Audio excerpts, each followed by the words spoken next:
নমস্কার বন্ধুরা, আমাদের চ্যানেলে স্বাগত। আপনারা কেমন আছেন? আশা করছি ভালোই আছেন। যে যেখানে থাকো ভালো থাকো, সুস্থ থাকো।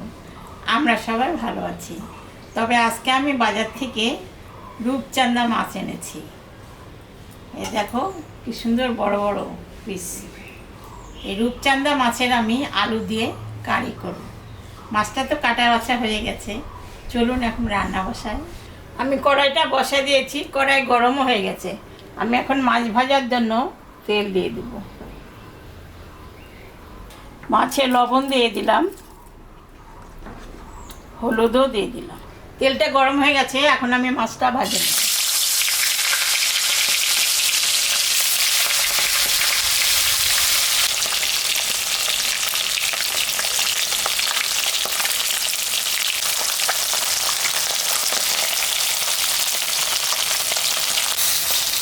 মাছটা ভাজা হয়ে গেছে, এখন আমি তুলে দেব।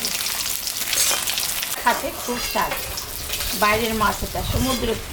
আমি এখন মাছ ভাজা তেলের উপরে জিরা, শুকনো লঙ্কা, তেজপাতা, সম্বরা দিয়ে দেব। কাটা পেঁয়াজটা দিয়ে দেব।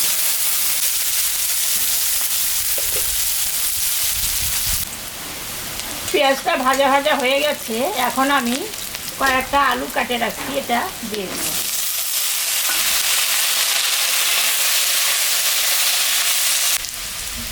আলু পেঁয়াজটা ভাজা ভাজা হয়ে গেছে, এখন আমি স্বাদ মতন লবণ আর পরিমাণ মতন হলুদটা দিয়ে দিলাম।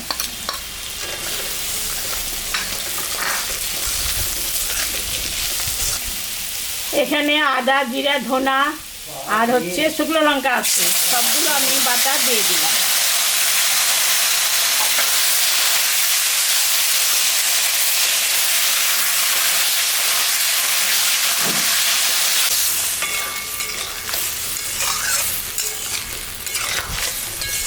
ঢাকা দিই।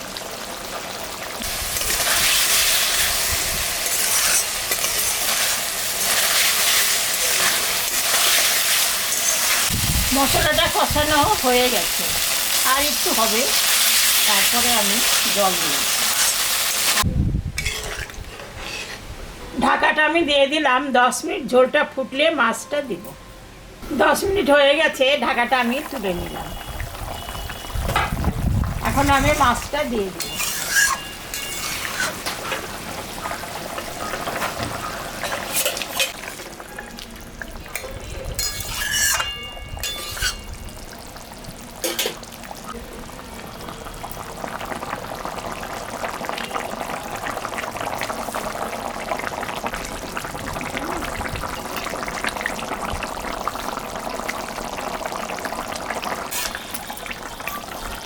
হয়ে গেছে, এখন আমি বাটা গরম মশলা দিয়ে নামিয়ে দেব।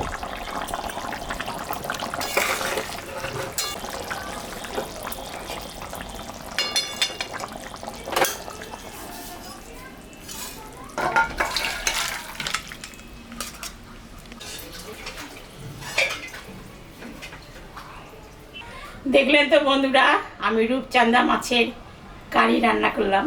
এরকম রান্না করে আপনারা বাড়িতে খাবেন। এটা সমুদ্রের মাছ, ভালো লাগবে।